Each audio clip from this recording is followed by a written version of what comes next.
So the story kicks off with this regular Japanese guy named Takaroo heading back home after work. He plops down on his couch, totally bored out his mind with the same old routine. He turns on the TV, hoping to switch things up a bit. While he's watching, his glasses suddenly start glowing like crazy, and boom, he gets transported to some weird world. This strange dude greets him with tea, and Takaroo's just standing there like, what the hell is going on? The guy explains he's basically the manager of their solar system. Takaroo watches this guy literally create a tiny planet called Mattius on his finger. The manager tells him that Mattius is a total wasteland where nothing can survive. He drops some water on the mini-planet and says that's basically what Takaroo's going to do when he gets there. Takaroo's freaking out about this random responsibility. Then the manager drops an even bigger bomb. He's going to lose his soul because, surprise, he's already dead. Takaroo feels like he's screwed and has no way out, but the manager says he'll at least give him special powers to help. He gives Takaroo unlimited mana and asks what else he wants. So Takaroo asks for a cute companion. The manager's like, sure, and also gives Takaroo the search ability to find and sell rare stuff. After writing down more powers, the manager tells him he'll have a magic bag with unlimited space, and he'll be able to speak the local language. Out of nowhere, Takaroo starts fading away, and the manager thinks he might have overdone it. Looking at Takaroo's future partner, the manager seems worried but tells him it'll be okay.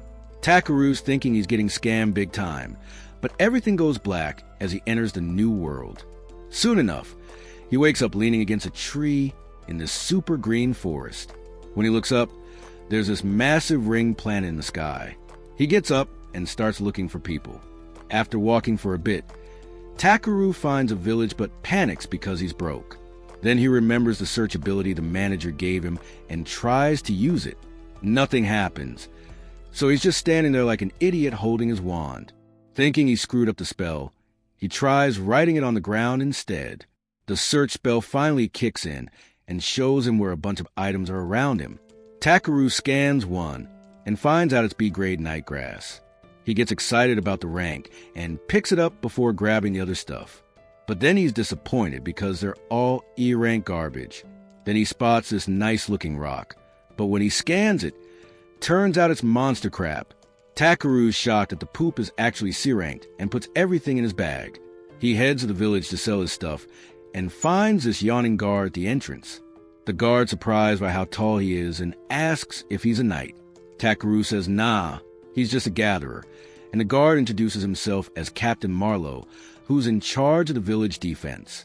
Marlowe opens a door and mentions there's a general store where Takaroo can sell his herbs. When Takaroo walks in, he feels awkward because everyone's staring at him. He goes into the general store and the shopkeeper asks what he needs. Takaroo asks if he can sell the monster poop, and the shopkeeper gets super excited about how good it is.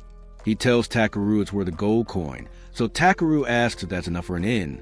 The shopkeeper says 1 gold coin is good for 2 nights at an inn, which costs 500 rays per night. Takaroo can't believe the poop is worth that much and happily takes the deal. The shopkeeper actually rubs a shiny poop on his face and asks if Takaroo's got more stuff. Takaroo hands over all the herbs, and the shopkeeper's impressed with his skills. The shopkeeper's confused why he's selling such rare items at his small shop. Takaroo says he's a traveling merchant, feeling pretty confident about himself. The shopkeeper then offers Takaroo a real job. He needs some rare myethil or from a mountain to the east, and Takaroo asks for a map. The shopkeeper agrees and pays Takaroo 360,000 raids for everything. Takaroo's eyes practically pop out his head at all that money, but the shopkeeper warns him there are monsters in the mountain. With his cash, Takaroo books a room at the inn to rest. An inn worker comes in with a tub of hot water. She tells him he can wash up with it, and he asks where he can get a proper bath. She says only rich nobles can afford full baths in this world. But Takaroo could also ask a water magician for one. Excited to try his own magic, Takaroo takes the bowl and tips the girl generously. After she leaves, Takaroo tries saying some words to create a water bath. The word clean makes this huge gush of water that deep cleans his whole body. Outside his room, the girl's surprised by all the weird happy noises Takaroo's making. He's thrilled he's clean, but bummed he can't actually soak in a nice cozy bath. The next day, Takaroo gathers more herbs and then finds the spade symbol. When he checks it out, he discovers a rotten skeleton wearing fighting gear. Takaroo falls backward in shock, realizing it's a dead adventurer. He picks up an amulet with a letter from the adventurer's sister. Takaroo learns the guy was looking for money to cure his dad's illness, but his sister just wanted him to come home safe. Feeling sad for the poor guy, he makes a grave and says a prayer. After that, he creates a magic barrier around himself and uses some fuel to start a fire. Takaroo puts a pot on the fire and fills it with water and veggies for stew. He adds meat to it and watches everything cook. Once it's ready, Takaroo takes a bite and it's delicious, so he's thankful this isekai world has such amazing spices. After eating, Takaroo heads into the white forest of ancient dragons, knowing there are dangerous monsters around. He creates some light with a spell. The light shows him herbs nearby, and Takaroo's disappointed there's no ore. He's glad he hasn't run into any monsters yet, and starts picking herbs. Takaroo thinks maybe his terrible body odor is keeping the monsters away and starts happily running through the forest.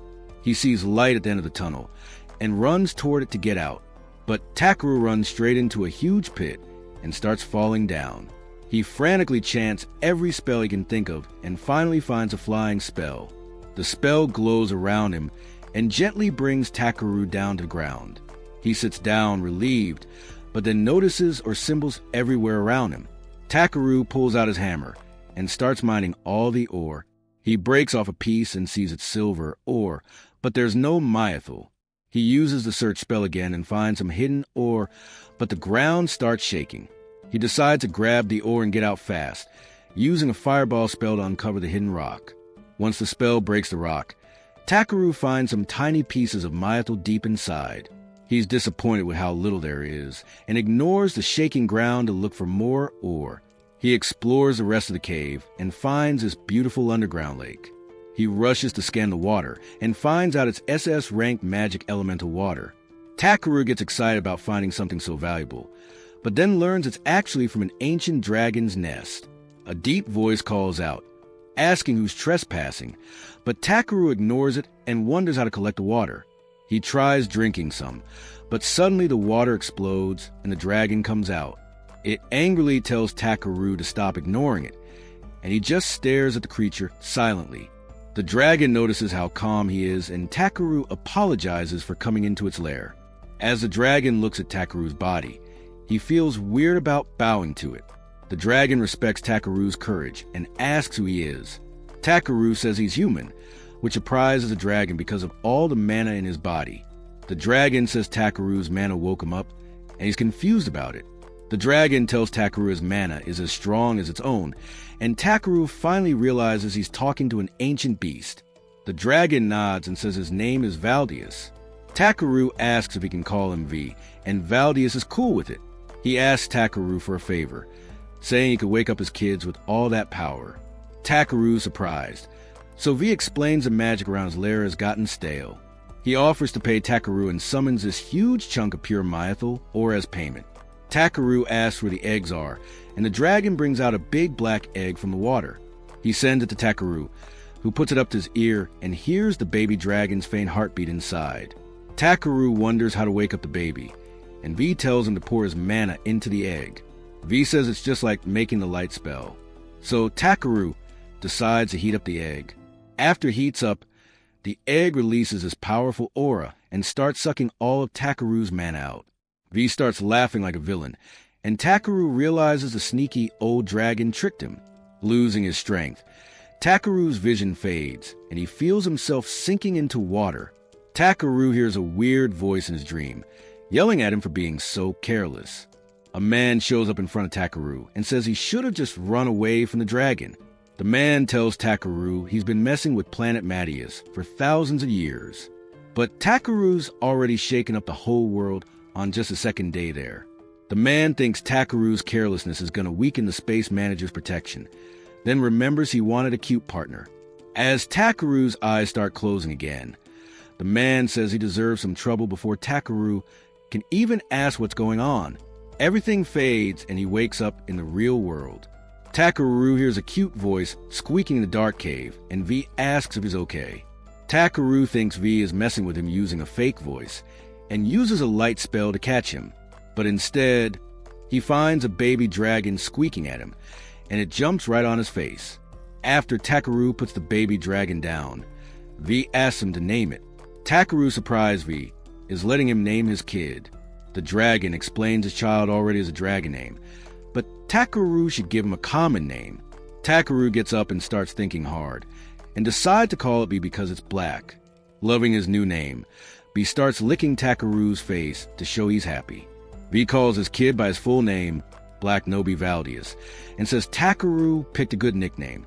Then he lets V travel the world with Takaroo.